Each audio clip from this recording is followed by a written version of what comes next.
And we're joined by Arizona Senator John McCain is with us.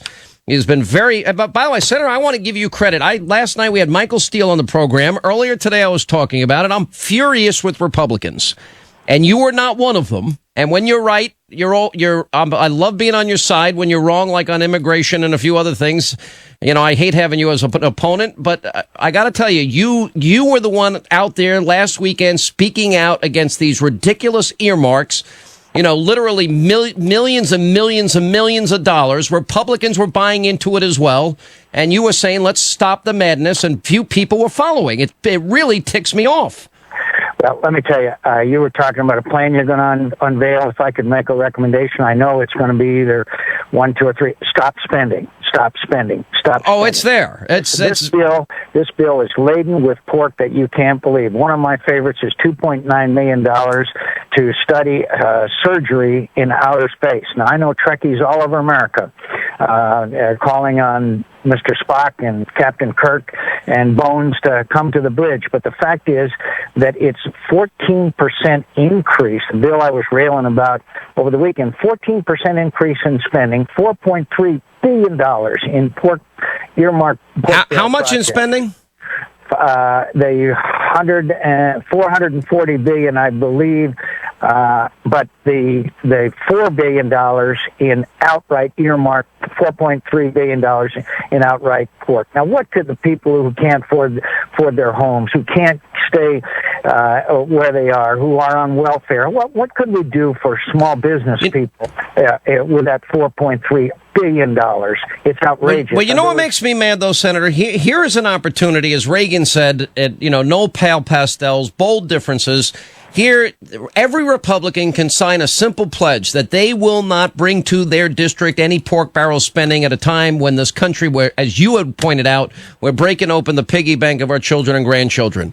Now, my great disappointment is that we still have Republicans who will vote for this pork barrel spending. They're members of the Appropriations Committee, and they went on a spending spree when we were in power, which has cost us dearly. Those people who were Republicans who let spending get completely out of control. They don't get it. They do not understand the mood of the electorate. And by the way, Senator, not only is it good for them, for the country, in other words, to be fiscally responsible, to pull your belt tight, to really turn over every dollar you spend, thinking about the impact of our kids and grandkids, but it's good for them politically, because politically they can say, we don't do this.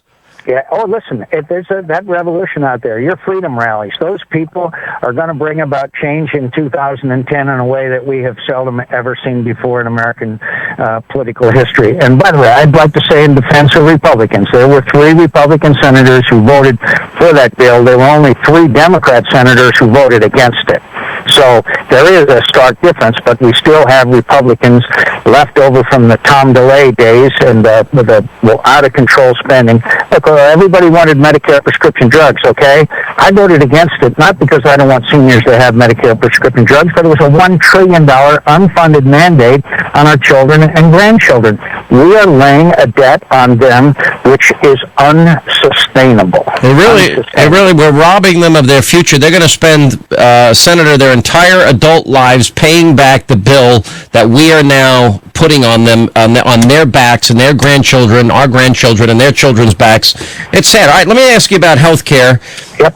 It looks like, by the looks of things, we thought that Joe Lieberman, Ben Nelson, Blanche Lincoln potentially were on our side, but apparently they have given Joe Lieberman basically everything that he says that he wanted, and obviously the pressure of the Oval Office and his Democratic colleagues have gotten to him, and it looks like they're going to pass some bill, but does anybody have any clue what it is?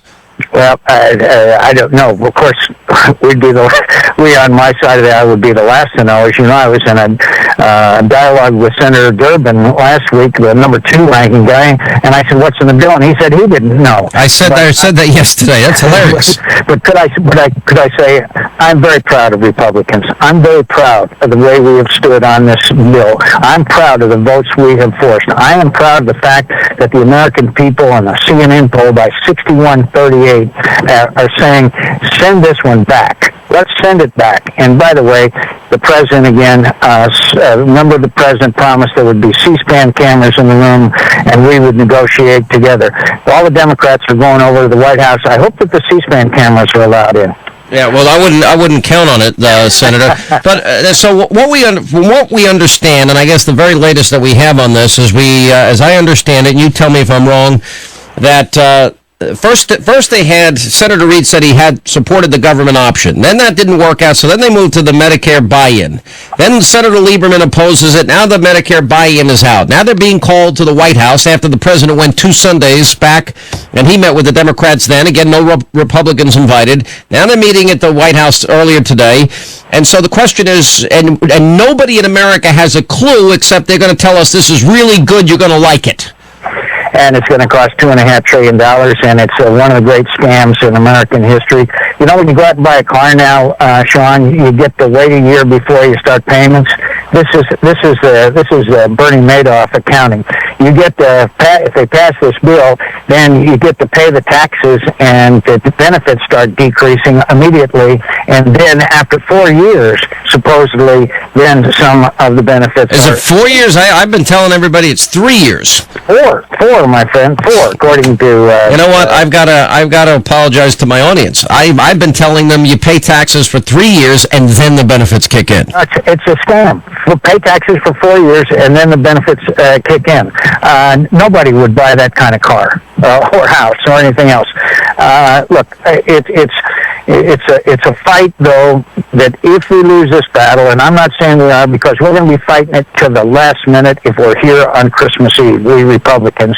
But I want to tell you, we have fought the good fight, and I'm proud of my Republicans. I'm proud of Mitch McConnell and John Kyle and John Thune and so many others who have been down there, Doctors Coburn and Barrasso.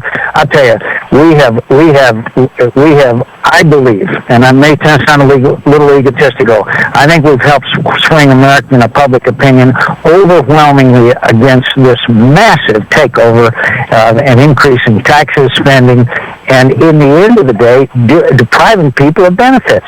337,000 people in my state of Arizona are on a program called Medicare Advantage, where they get to go out and select some of the health care that they need.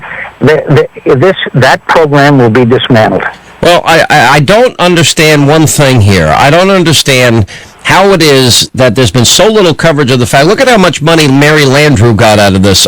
Look, I like Joe Lieberman. I know he's a buddy and a friend of yours, and I know he campaigned for you. Mm-hmm. But he was out there saying he was not going to support this, that he would filibuster with the Republicans. But clearly everything that he's asking for, he's getting. I'd like to know the details of that. Blanche Lincoln is on the road to defeat. As a result, her state doesn't want this bill. Louisiana doesn't want this bill. Colorado doesn't want this bill. And Senator Nelson of Nebraska, apparently, who said that he would not support it unless it had strict abortion, abortion provisions, language. Apparently, I don't know. We'll see. We'll see what he does. Well, I honestly think that it's going to be very hard for them to overcome. I think the president, gets them in a room, and I think the president twists arms, and he promises campaign cash and promises appearances, and they promise whatever, special projects they need for their individual states. We're all paying for this, of course. And then the arms are twisted, and at the end of the day, I don't see any moderate Democrats out there, in spite of them claiming, we're blue dog Democrats. I don't see any. I don't either, but I want to say again, if this president had governed like he campaigned from the center, then I think he would not be experiencing the disapproval of the American people that he is today. They're governing from the far left. Massive spending, massive increases in the government. Who would have thought when we were running for president that the government would own Chrysler and General Motors? You know that the Swedish government refused to bail out Saab, but we bail out General Motors and Chrysler. Now, tell me again, which is a socialist country? Well, I think that's a great point. America now is well into this socialism. What is the net impact of this? What do you think happens? Look, I'm never going to give up hope of defeating this thing until the last vote is taken. We have some parliamentary procedures like having the bill read. Maybe some Americans then would, for the first time, know what's in the bill, including those senators on our side of the aisle. We're going to fight it every step of the way, and we are getting enormous support. And so I'm never giving up. Look, I'm John Paul Jones. I'll tell you. We're not going to. We have just begun to fight. All right, Senator, we're going to watch closely. Now, let's just say that this thing passes before Christmas, God forbid, but if it does, then it goes to the House. I assume it gets a rubber stamp. Then in reconciliation, it gets passed there, and that means that this monstrosity begins when? They can do it easier than you just said. All they have to do is send it over to the House, and the House passes it. And that's it. Under their rules. What is the short-term impact? All the terrible consequences that you and I talked about as far as the future of healthcare in America and our deficits of additional $2.5 trillion. But I can also say I think it would be another huge impetus to bring about real change in Washington. And I just want to thank you for everything you have done every night, every afternoon. You are a far more eloquent spokesperson for the things we're trying to do than I am. And I don't know about a lot of us are very grateful for all the effort and all your listeners have engaged in. Let Congress hear from you. Let Congress hear from you. That's where we can stop this thing still, I believe. All right, Senator John McCain, appreciate you being with us.